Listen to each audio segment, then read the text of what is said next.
રે આ શું થઈ ગયું? આખા બસના ટાયર જમીનમાં ગરકાવ થઈ ગયા। નિઝામપુરા વિસ્તારમાં આ ઘટના છે તે બની છે। ત્યાં કોર્પોરેશન દ્વારા ખાડો ખોદવામાં આવ્યો હતો અને ખાડો ખોદ્યો ત્યાં પૂરણ યોગ્ય રીતના ન કરવામાં આવ્યું। ત્યાંથી એક આ જે સરકારી બસ પસાર થઈ રહી હતી અને અચાનક જ તેના ટાયર એ ખાડાની અંદર ફસાયા।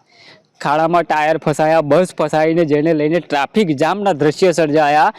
ભારે જહેમત બાદ હવે આ બસને ખાડામાંથી બહાર કાઢવાના પ્રયાસો કરવામાં આવી રહ્યા છે। ક્યાંક ને ક્યાંક વડોદરા શહેરમાં ઠેર ઠેર ખાડા ખોદી રહ્યા છે। ત્યાં હાલતા ચાલતા લોકો અને સાથે સાથે વાહન ચાલકોને પણ ઘણી તકલીફમાં મુકતા રહ્યા છે।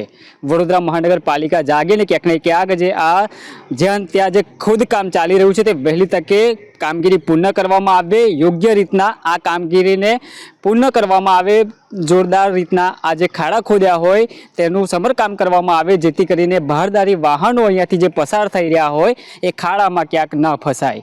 આજે આ બસ ફસાઈ તેના જ કારણે અનેક વાહન ચાલકો અટવાઈ રહ્યા છે અને ભારે મુસીબતમાં મુકાયા છે।